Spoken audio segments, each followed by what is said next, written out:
defining point, the defining issue that's prompted Sheffield United to make this decision?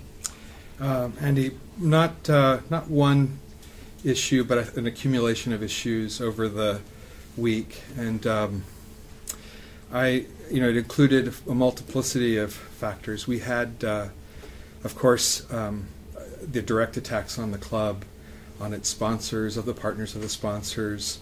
We had attacks on our community foundation, a charitable foundation. Of course, everyone is very well aware of the some of the patrons of our charitable foundation.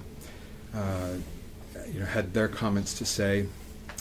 I think I've had personally thousands of communications from fans expressing their view one way or the other, and there was also observations made about the extent to which the issue itself was tearing at the fabric of our community. And we're a community club, a family club, and we were essentially we had our people at each other's throats, and the promise was not that things were going to be getting better. So we listened to all of the inputs, aware that a large number of our fans would be against our acting to end the division, the distraction, and the damage, or to limit it. We made the decision that we could not continue on this route and be safe as a football club. Was it always Sheffield United's decision, had this not have blown up, as it were, as a big issue, to sign Ched Evans? Yeah, I think it's always been our decision about what we do, but we do have to take note, right? I mean, we're coming up in questions to the Prime Minister at the G20. How the hell did that happen, right? I mean, so it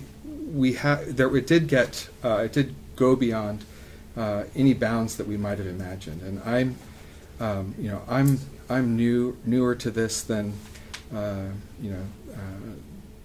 perhaps I should be, but I've been advised by so many people that this particular matter has gone beyond anything in recent memory. It's certainly a test case for matters of this kind. It's the first time that this particular issue was presented, and we didn't expect that the response would be as it was. So but we, and I would add on the question of was it our decision. We articulated on the 11th of November a set of principles. Most important amongst them is the simple notion that footballers must be treated like everyone else before the law. It's not fair to treat a footballer differently when you're investigating him. It's not fair to treat a footballer differently when footballers being prosecuted or sentenced or punished, or being held in custody. All of these things, or when released, right? That a footballer should have a right of rehabilitation like everyone else does. Obviously, that principle that footballers should be equals before the law with everyone else has found resistance. Some of that resistance is in the nature of a mob resistance, willing to impose a penalty which the law does not contemplate, that someone would be placed under a life sentence of not being able to ever return to their chosen trade. Footballers are not school teachers. They're not doctors. They're not lawyers. They're role models, though. They are role models, but it's not part of the deal that they're going to be treated differently from other citizens.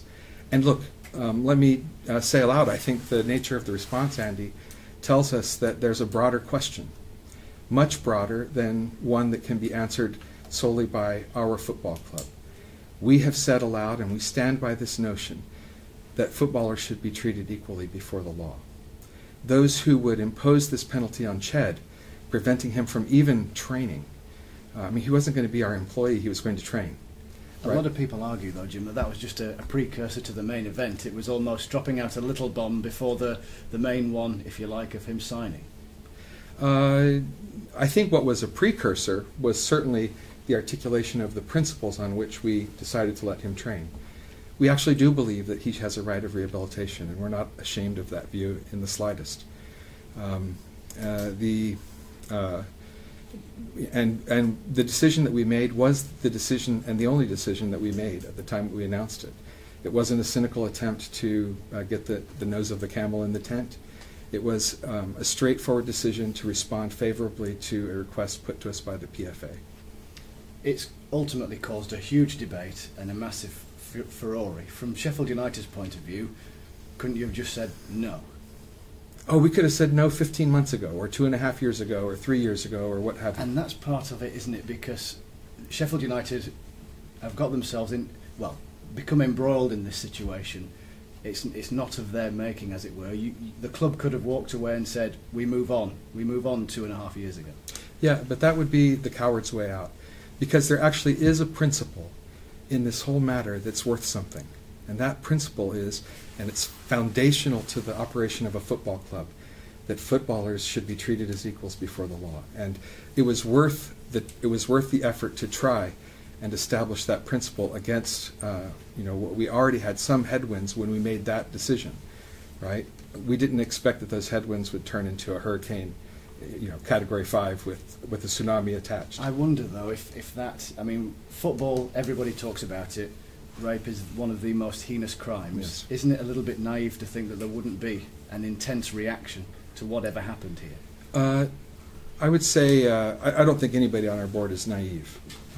We do believe in the principle that we articulated. We also believe that rape is a heinous crime. The way these things fit together is that, subject to the conditions of his parole license, he has a right to get about, making a livelihood. In fact, he has an obligation to do so. So, I think nobody in the boardroom believes that it's not a difficult thing to have somebody with this background come into the club.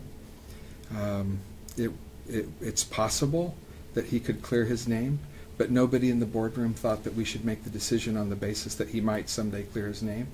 We accepted going into it that he is convicted, right? But we also acknowledge that he served his sentence. So I think we're there on that point. And look, it's very clear that amongst our fans there are those who disagree about whether Ched should have come back to the club, and there are a large number who wanted him back. I would say that just going back to the idea of the coward's way out, the coward's way out was to say no, and to do it a long time ago. And I think that the key is that we have made a principled stand. That principled stand has yielded a furor, as you called it, much more significant than we had anticipated. I don't know, call us naive, but it elicited a very difficult response, difficult to deal with on multiple levels, and damaging, I think, to the fabric of our community and ultimately to the long-term interests of the club. So in changing our course and not letting Ched train, we do not in any way step back from the principles related to the way footballers should be treated before the law.